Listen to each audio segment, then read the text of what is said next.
To our channel IS तो आज हम जो टॉपिक कवर करने वाले हैं उसमें आज हम कवर करेंगे सबसे पहले LAF which is liquidity adjustment facility. Then हम करेंगे MSF which is marginally standing facility. उसके बाद हम जो करेंगे जो हमारे अदर देन दो क्वांटिटी टूल्स बचे हैं दैट इज़ CRR कवर करेंगे, cash reserve ratio. SLR cover करेंगे, statutory liquidity ratio. And other than that सबसे मोस्ट इंपॉर्टेंट है जो OMO, जो आप अक्सर सुनते हैं, न्यूज़ में रहता है। तो हम इन तीन बचे हुए हमारे क्वांटिटेटिव टूल्स को राइट और इसके अलावा हम जो LAF एंड MSF है और इनके क्या डिफरेंसेस हैं हम उनको आज अच्छे से कवर करेंगे। ये हमारा लास्ट लेक्चर होगा क्वांटिटेटिव टूल्स पे। इसके बाद हम प्रोसीड करेंगे हम आगे किसी भी अदर सब्जेक्ट के जो इंपॉर्टेंट टॉपिक है उनके टॉपिक्स का। तो let me switch the screen और तो हम शुरू करते हैं आज का लेक्चर। तो जी स्टार्ट करते हैं। सबसे पहले हल्का सा आपको ब्रीफ कर देता हूँ पुराने लेक्चर के बारे में। हमने पिछले लेक्चर में रेपो रेट और रिवर्स रेपो रेट को अच्छे से समझ लिया था राइट। उसके बाद अगर हम बात करें इनकी डेफिनेशन देख लेते हैं कि होता है कि RBI lends to the commercial bank right. जो हमारा रेपो रेट होता है it is to manage the, याद रखिए, शॉर्ट टर्म नीड्स के लिए। This is very important right. जो हमारा रेपो रेट और रिवर्स रेपो रेट है that is for short term needs of liquidity. Okay तो विद ये सिंपल नॉर्मल इंग्लिश है, with an agreement to repurchase the same government securities at pre determine date, rate is called repo rate. फिर हमने बात की reverse repo rate, interest rate at which RBI absorbs liquidity right. तो हम repo rate, reverse repo rate की use करते हैं to absorb the liquidity on an overnight base. देखिए ये भी शॉर्ट टर्म है और ये ओवरनाइट बेसिस के लिए फ्रॉम द बैंक राइट। अगर बैंक से हमें खींचना तो नॉर्मली हमने बात किया था कि जो रेपो रेट है it is lower than repo rate, क्योंकि रेपो रेट क्या है जिस पर RBI को इंटरेस्ट मिल रहा है right. And reverse repo rate है जो RBI इंटरेस्ट रेट दे रहा है। तो जो RBI इंटरेस्ट रेट दे रहा होगा वो उसको कम रखेगा ऑलवेज ताकि उसको इनकम होती हो, वो भी उसकी इनकम का सोर्स है। तो ये आप याद कर लीजिए, ये काफ़ी इंपॉर्टेंट फैक्ट है। मैं आपको यहाँ लिख देता हूँ कि जो रेपो रेट है it is always greater than reverse repo rate right. ये अगर मैं पिछले लेक्चर में समझाना मेरे से रह गया तो आप इसको इस बारे में नोट कर लीजिए कि reverse repo rate is lesser than repo rate, तभी RBI को इनकम होता है राइट। ये इनकम का सोर्स है RBI का। अब हम आगे बढ़ते हैं। फिर next thing is LTRO which is long term repo operation. अब देखिए रेपो जो हमने पढ़ा था रेपो था for short term right, repo था फॉर शॉर्ट टर्म नीड्स। लेकिन अगर हमें बात हो हमें लंबे समय तक देखना हो तो उस केस में RBI ने इंट्रोड्यूस किया था LTRO। LTRO कुछ नहीं है, ये 1 से 3 साल तक के लिए होता है, जिसमें RBI बैंक को लोन देता है 1 से 3 साल के लिए at prevailing repo rate interest right. वो रेपो रेट जो होता है वो 1-2 दिन के लिए होता है शॉर्ट टर्म के लिए, लेकिन ये लॉन्गर टर्म के लिए, that's why it's name is long term repo operations right. तो अब LTRO विल भी, अगर LTRO किसकी एडिशन में होगा तो दो ऑलरेडी एग्जिस्टिंग हमारे पास मैकेनिज्म्स थे, एक था liquidity adjustment facility and other was marginal standing facility. इसके अलावा अब तीसरा जो एक मैकेनिज्म आ चुका है दैट इज़ LTRO, जिसमें रेपो रेट पर ही बैंक को लोन मिलता है RBI से। अब हम बात देखिए जो ये कैश रिजर्व रेशो है एंड लिक्विडिटी, इनको हम कैश रिजर्व रेशो SLR को हम थोड़े लेटर पार्ट में डिस्कस करेंगे। अभी पहले हम LAF, क्योंकि जिक्र आ गया है इनका LAF और MSF का, तो इनको भी हम डिस्कस कर लेते हैं। तो ये देखिए इसके लिए हम जो सोर्स यूज़ करेंगे वो हमारा अर्थापीडिया होगा। मैं इसमें आपको हल्का सा बस ब्रीफ कर दे करूँगा जो चीज़ें हैं राइट। अब देखिए जो लिक्विडिटी एडजस्टमेंट फैसिलिटी है it is for short term right, और जो MSM है वो थोड़ा लॉन्गर टर्म के लिए होता है। तो वही दे रखा है कि इन्होंने कि जो हमारा LAF है ये बेसिकली डील करता है टू अवेल द लिक्विडिटी, जब बैंक को लिक्विडिटी चाहिए होती है तब ये करता है। तो अब देखिए कि in this case, wait let me zoom in case of excess liquidity on an overnight base against the collateral of government security. मतलब जो बैंक हैं वो अपनी गवर्नमेंट सिक्योरिटीज़ को एज अ कोलेट्रल रखते हैं RBI के पास जब भी उन्हें लिक्विडिटी अपनी एक्सीड करनी होती है राइट। उसके बाद अगर हम बात करें, और देखिए ये है हमारा day to day base right. जो हमारा लिक्विडिटी एडजस्टमेंट फैसिलिटी है basically LAF enables liquidity management on a day to day basis right. इसमें होता क्या है कि जैसे मान लीजिए बैंकों को जो डे टू डे अपना मिसमैच मैनेज करना है राइट, जैसे बैंक को CRR रखना होता है, SLR रखना होता है एक पर्टिकुलर लिमिट में, जब बैंक वो नहीं रख पाता तो वो RBI से उस समय उधार लेता है उस मिसमैच को पूरा करने के लिए। उसी के लिए हमारे LAF का फीचर आया था। अब इसमें होता क्या है, तो it is to meet short term demand, इसको आप याद कर लीजिए, it is to meet short term demand right. और इसमें फिर वही है कि जो रेपो रेट हमने समझा था बस रेपो रेट वाला ही सिस्टम है इसके अंदर पूरा का पूरा, कि एक प्री डिटरमिन्ड रेट पे हम अपने सिक्योरिटीज़ को रिपर्चेस करेंगे, just we are lending from you to meet uh short term needs right.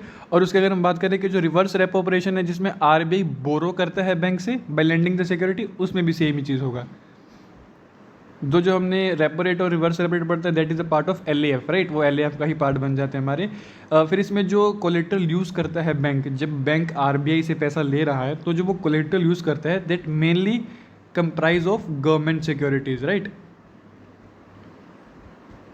तो उस समय गवर्नमेंट सिक्योरिटीज़ को यूज़ करता है, और जितनी भी एसएलआर की हमारी एलिजिबल गवर्नमेंट सिक्योरिटीज़ हैं उनको भी यूज़ करता है। उसके बाद अगर हम बात करें कि अगर एलएएफ के बाद भी हमें पैसा चाहिए, राइट, अगर हम मान लीजिए अपने अपने एलएएफ को पूरा एग्जॉस्ट कर दिया, उसके बाद भी आपको चाहिए, तो जो उसके बाद हम जो मैकेनिज्म ऑपरेशन में आता है that is called marginal standing facility. अब देखिए, आप एक बात बताइए, आपके पास एक ऑलरेडी प्रोविज़न था एलएएफ का, आपने एलएएफ से पैसा उठा लिया अपने मिसमैच को पूरा करने के लिए, अब आपको उसके बावजूद भी आपको पैसे की ज़रूरत पड़ रही है, तो मतलब कहीं ना कहीं आपके बैंकिंग जो फंडामेंटल्स है उसमें कहीं ना कहीं गलती है, राइट।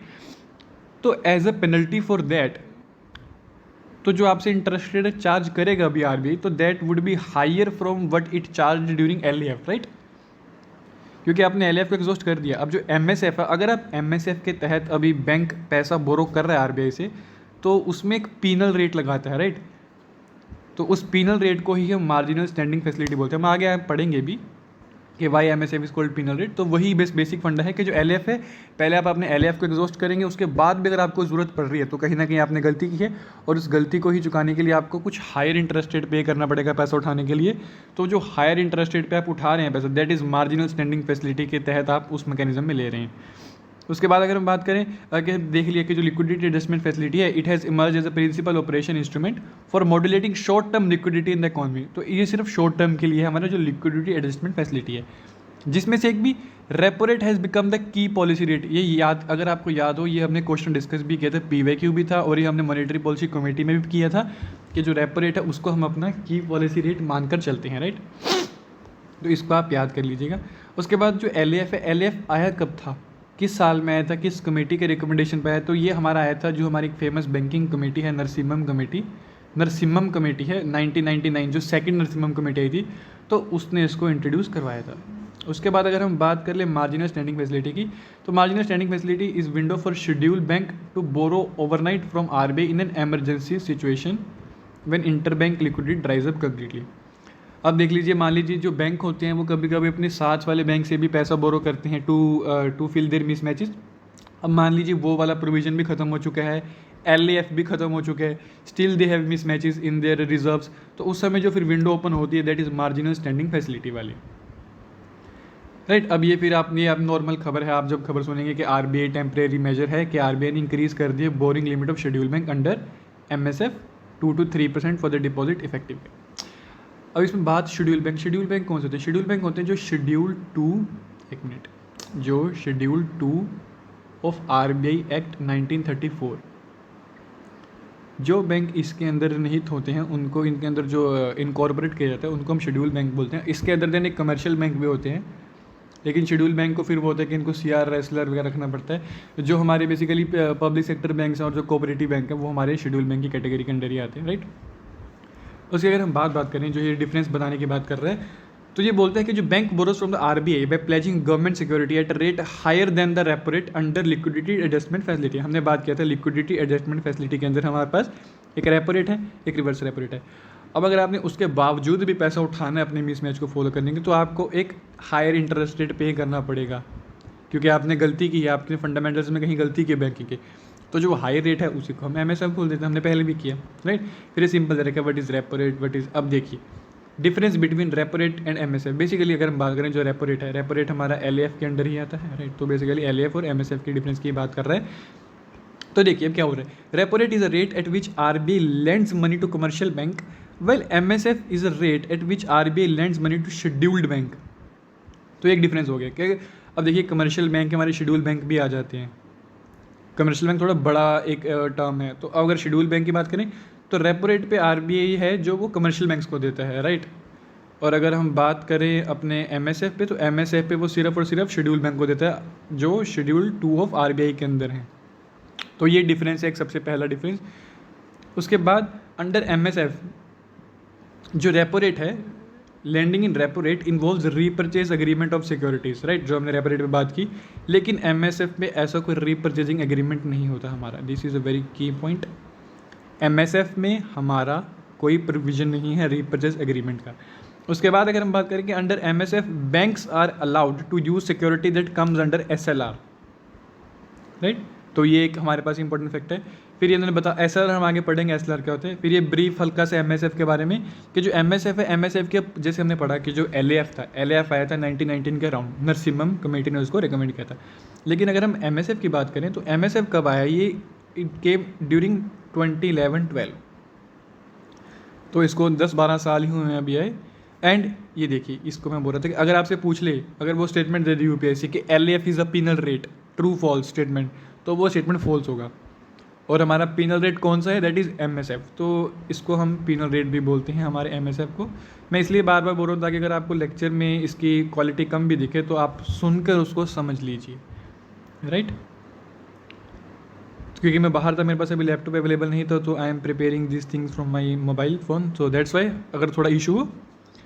बट मैं इस पीडीएफ को अपलोड कर दूंगा ताकि आप इसको आराम से, पीडीएफ को जो मार्क्ड पीडीएफ है इसको आप आराम से देख पाएँ, राइट। तो वो मैं आपकी ईज़ के लिए इसको डिस्क्रिप्शन बॉक्स में इसका लिंक ड्राइव का डाल दूँगा। तो वही बात है हमने बात की थी। अब देखिए मैं आपको एक ब्रीफ से एक इसका जो मैथमेटिक्स है बता देता हूँ आपको यहाँ पर। देखिए अगर हम बात करें जो एमएसएफ का इंटरेस्ट रेट होगा that will be higher from repo rate, और repo rate will be higher from reverse repo rate. तो ये एक बेसिक से एक मैथमेटिकल फॉर्मूला बनता है। अगर कोई आपसे पूछ ले या कहीं पर आ जाए तो इसको आप याद कीजिए, क्योंकि MSF is are penal rate, right. MSF हमारा पीनल रेट है। रिवर्स रेपो रेट है जिस पे आरबीआई लोन दे रहा है। रिवर्स रेपो रेट को आप ऐसे मान लीजिए जिस पे आरबीआई लोन ले रहा है।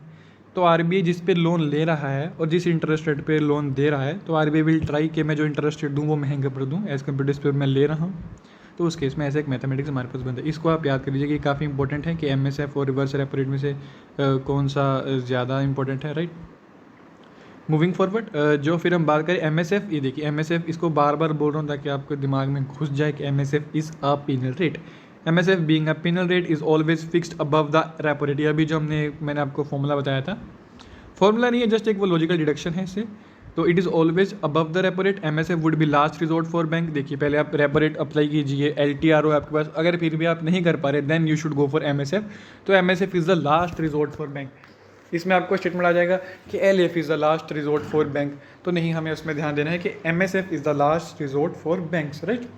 तभी उसको पीनल रेट है, राइट, तभी वो पीनल रेट है कि आपने इतने सारे एग्जॉस्ट करने के बाद आप यहाँ पहुँचे, आपको पेनल्टी देनी पड़ेगी।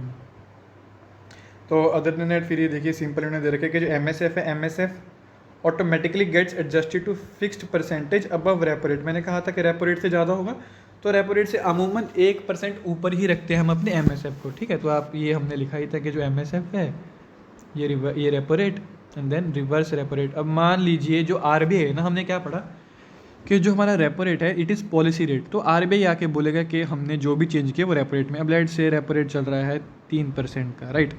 तो ऑटोमेटिकली जो एमएसएफ है ये 4% पर हो जाएगा और ये 2% पर हो जाएगा फिक्स। इसलिए हम रेपो रेट को रिवर्स रेपो रेट बोलते हैं कि इसको डिसाइड करने से बाकी दो भी ऑटोमेटिकली डिसाइड हो जाएंगे। तो that's why we call it policy rate, right. ये भी आपको समझ आ गया होगा कि इसको हम पॉलिसी रेट क्यों बोलते हैं। आगे बढ़ते हैं कि जो हमारा एमएसएफ है, एमएसएफ किस एक्ट के अंदर आता है। तो जो एमएसएफ है, MSF comes under section 49 of reserve bank of India act 1934, जिसके अंदर हमारे शेड्यूल बैंक्स में आते हैं, तो उसी के अंदर ही आता है, राइट।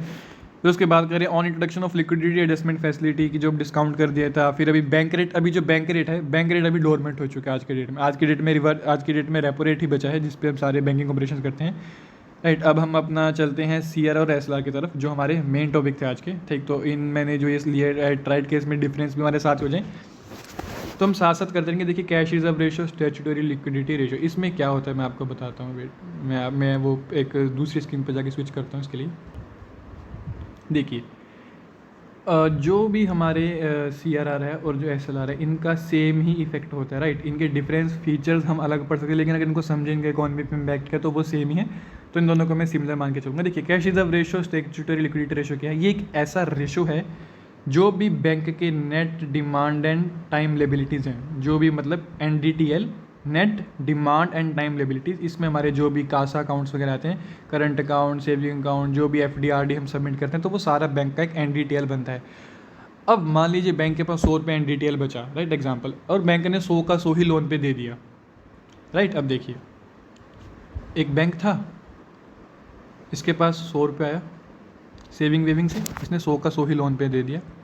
अब ये लोन 10 साल के लिए दे दिया, राइट। अब मैं अगले दिन बैंक में गया, एटीएम में गया पैसा निकलवाने, वो तो बैंक के पास तो पैसा ही नहीं है। क्यों नहीं है? क्योंकि सारा का सारा तो लोन पे दे दिया।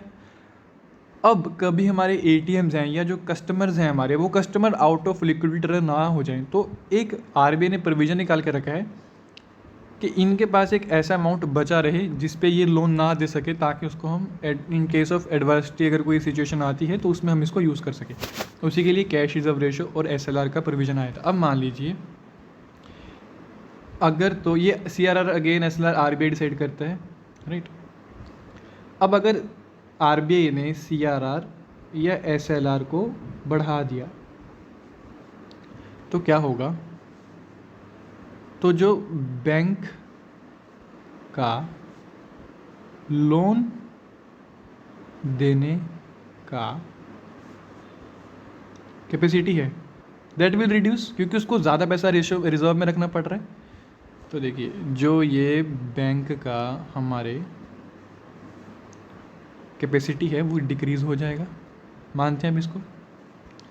तो जब ये डिक्रीज़ होगा तो क्रेडिट ज़्यादा नहीं जाएगा, क्रेडिट सप्लाई विल रिड्यूस। तो नेक्स्ट लॉजिकल स्टेप क्या है? तो जो लिक्विडिटी है इन मार्केट,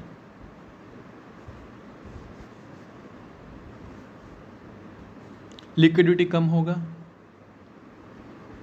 डिमांड कम होगा, अगेन डिमांड कम होगा तो हमारे प्राइसेस हैं वो नीचे आएंगे, और हम कहें तो जो इन्फ्लेशन है ये थोड़ा रिड्यूस की तरफ जाएगा, राइट। तो वेट, अब मैं इसको बताता हूँ। तो लेट मी ब्रीफ। तो जब भी हमारा आरबीआई सीआरआर और एसएलआर बढ़ाएगा तो बैंकों को ज़्यादा रखना पड़ेगा पैसा इसके रिजर्व के अंदर, तो बैंकों की लोन देने की कैपेसिटी डिक्रीज़ होगी, मतलब क्रेडिट सप्लाई मार्केट में डिक्रीज़ होगा, मतलब मार्केट में लिक्विडिटी डिक्रीज़ होगा, लिक्विडिटी डिक्रीज़ होगा तो डिमांड डिक्रीज़ होगी, डिमांड डिक्रीज़ होगी तो जो प्राइसेस अगर बहुत बड़े हुए थे किसी कारण से, तो वो प्राइसेस नॉर्मेलिटी की तरफ अचीव करने की कोशिश करेंगे, इन्फ्लेशन कंट्रोल होने की तरफ जाएगा, राइट। तो ये हमारा बेसिक फंडा था। अब यही ऑन द कंट्रारी, अगर आरबीआई सीआरआर और एसएलआर को डिक्रीज़ कर देता है, राइट, तो बैंकों को अब अपना जो पैसा रिजर्व में रखना तो वो कम हो चुका है अभी, तो उस समय में क्या होगा? तो जो बैंक का लोन कैपेसिटी होगा दैट विल ऑटोमेटिकली इंक्रीज।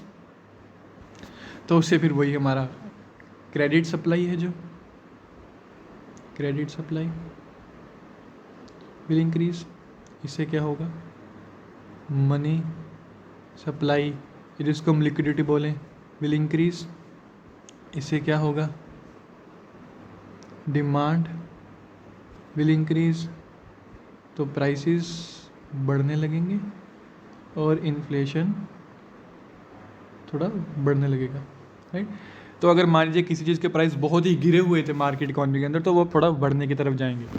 मैं अगेन आपको ब्रीफ करता हूँ कि दिक्कत ना हो। तो जब भी हमारा जो सीआरआर एसएलआर कम होगा तो बैंकों को कम पैसा रखना होगा रिजर्व में, तो बैंक ज़्यादा लोन दे पाएंगे, तो बैंकों का लोन कैपेसिटी बढ़ जाएगा, राइट, बढ़ जाएगा। क्रेडिट सप्लाई बढ़ जाएगा, मनी सप्लाई बढ़ जाएगा, वेट, डिमांड बढ़ जाएगा, प्राइसेस हायर की तरफ जाने की कोशिश करेंगे। तो यही हमारा बेसिक फंडा था सीआरआर बढ़ाने का, एसएलआर बढ़ाने का। मैं आपको साथ साथ ओएमओ बता देता हूँ। ओएमओ में कुछ नहीं है, राइट। ओएमओ में जो सारी की सारी गेम है that is of government security bonds. अब जैसे मान लीजिए ये रहा हमारा आरबीआई, ये रहे हमारे बैंक्स। अब मान लीजिए आरबीआई बॉन्ड के जो बैंकों के पास, जो बैंक इतना लोन दे जा रहे हैं, देखिए अगर मैं बताऊँ, अगर तो आप देख लीजिए, मान लीजिए बैंक बहुत सारा लोन दे रहे हैं, लोन जिस कारण से लोन ज़्यादा होगा तो मनी सप्लाई ज़्यादा होगा, डिमांड ज़्यादा होगा, इन्फ्लेशन ज़्यादा होगा। अब आरबीआई वांट्स कि जो ये इतना पैसा लोन में दे रही हैं जिससे इन्फ्लेशन बढ़ रहा है, मैं किसी तरीके से इसको सक कर लूँ। तो what RBI will do, RBI OMO लेके आएगा। तो आरबीआई क्या करेगा, आरबीआई इनसे पैसा खींचेगा, it will try to suck money. अब पैसा ले रहा है तो कुछ देगा इसे, तो वो क्या देगा, गवर्नमेंट सिक्योरिटीज़ दे देगा। वो बैंकों को बोलेगा कि अब गवर्नमेंट सिक्योरिटीज़ में, मतलब वो गवर्नमेंट सिक्योरिटी को फ्लोट करेगा, जो आरबीआई है गवर्नमेंट सिक्योरिटी को फ्लोट करेगा, बैंक उसको खरीदेंगे, पैसा देंगे आरबीआई को, तो जो बैंकों का फिर लोन देने का कैपेसिटी है वो कम हो जाएगा।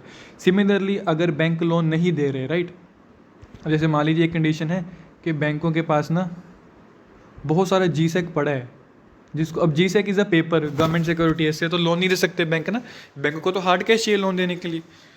तो इस केस में आरबीआई क्या करेगा, आरबीआई यहाँ पे बैठा है हमारा, आरबीआई बोलेगा अरे यार तुम्हारे पास पैसा नहीं है, तुम्हारे पास जीसेक तो बहुत सारे पेज पड़े हैं जीसेक के, तुम ऐसा करो तुम जीसेक मुझे दो और बदले में मुझसे थोड़ा पैसा ले लो। बैंक के पास पैसा आ गया, अब बैंक आगे क्या करेंगे, बैंक धड़ल्ले से आगे इस पैसे को लोन में डिसबर्स करेंगे,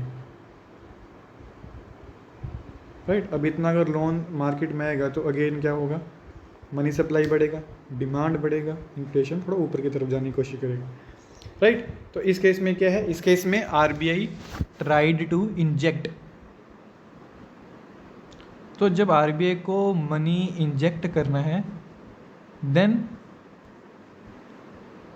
आरबीआई बाइज जीसेक। हमने देखा आरबीआई ने जीसेक खरीदा, पैसे दिए, राइट। और if RBI wants to suck money then RBI floats G sec, G sec दिए, पैसा लिया, राइट। तो यही हम आगे पीडीएफ में करेंगे, जो हम करेंगे। मैंने आपको यही सारे इकट्ठा समझा दिए ताकि आपको एक कंप्लीशन में समझ आए। अब हम वापस जाते हैं पीडीएफ पे, उसको फटाफट समझे के ख़त्म करते हैं ब्रीफ डिफरेंसेस पे, राइट। तो हमने ये कर लिया था, यहीं पर थे हम पीडीएफ में लास्ट। तो अब इसके बाद हम जो बढ़ते हैं ये हम सब कर लिया था। अब ये देखिए, पहले हम सीआरआर एसएलआर के डिफरेंस हल्के से आप इसको देख लीजिएगा, मैं आपको ब्रीफ कर देता हूँ पढ़ के। एक बहुत ईजी है, ये आप खुद से भी कर सकते हैं, लेकिन जस्ट आपके उसके लिए मैं कराया था। अब देखिए, लेकिन एक छोटा सा डिफरेंस है जो सीआरआर एसएलआर में। देखिए जो हमारा सीआरआर है ना, सीआरआर, तो जो सीआरआर है हमारा, सीआरआर बैंक को ये पैसा आरबीआई के अकाउंट में रखना पड़ता है, राइट। और इस पर कोई उसको इंटरेस्ट नहीं मिलता, no interest earning on CRR, क्योंकि पैसा भी आरबीआई के पास पड़ा है। लेकिन अगर हम एसएलआर की बात करें तो ये पैसा बैंक के पास ही, उसकी बिल्डिंग में ही, उसके अकाउंट में पड़ा रहता है, नोट इन आरबीआई अकाउंट, और इस पर इसको इंटरेस्ट भी मिलता है, इंटरेस्ट मिलता है। ये डिफरेंस है, तो ये हम यहाँ पढ़ लेंगे आगे, राइट। तो ये देखिए जो पहली लाइन है कि जो हमारा सीआरआर है इसमें मेंटेन द रिजर्व बैंक, ठीक है, कि इसमें हम जो एक पैसा है उसको रिजर्व बैंक को इसमें रखना पड़ता है। CRR is maintain only in cash form, only in cash form, it is a very important statement, only in cash form, no interest is, मैंने आपको ऊपर बता दिया आपको।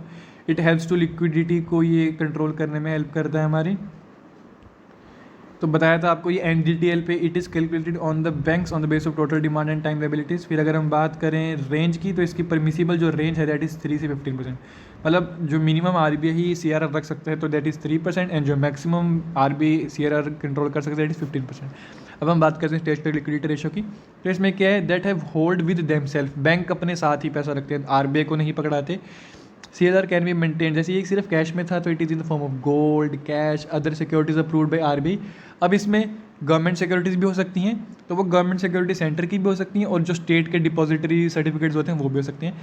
अब इस पे इंटरेस्ट रेट कमाया जाता है, देखिए इसी पे क्वेश्चन पूछा गया यूपीएससी के, एसएलआर पे इंटरेस्ट रेट कमाया जाता है नहीं कमाया जाता, तो जी हाँ, एसएलआर पे इंटरेस्ट रेट कमाया जाता है।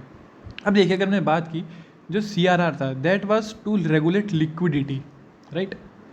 सीआरआर जो हमारा है that is for liquidity, liquidity control, और लेकिन जो हमारा एसएलआर है it is for credit regulation, right. मान लीजिए, मतलब इसका बेसिक मतलब है कि जो हमने किया था ना कि अगर आप एटीएम जा रहे हैं, आपके पास एटीएम में कोई पैसा ही ना हो, तो एटीएम में एक बैंक के पास एक मिनिमम अमाउंट ऑफ पैसा बचा रहे, जिस कारण से अगर आप एटीएम के जो जो लोग नॉर्मल अपने डिपॉजिट निकलवाने थे वो ऑपरेशन चलते रहे, तो उस उतना पैसा रखने के लिए जो आरबीआई करता है उसको जो रेगुलेट करता है दैट इज़ फ्रॉम सीआरआर। लेकिन अगर हम बात करें बैंक के, बैंक ज़्यादा लोन ना दें या बैंक लोन दें, तो क्रेडिट को कंट्रोल करने के लिए एसएलआर है और लिक्विडिटी को कंट्रोल करने के लिए हमारा कैश रिजर्व रेशो है, राइट। ये बेसिक डिफरेंस है। अगेन ये बेसिक दोनों का normal it is calculated on the basis of NDTL, जिसकी हम बात करें, राइट। तो फिर अगर हम बात करें SLR has upper limit of 40% and lower limit of 23%, right. तो इसका मैक्सिमम हो सकता है।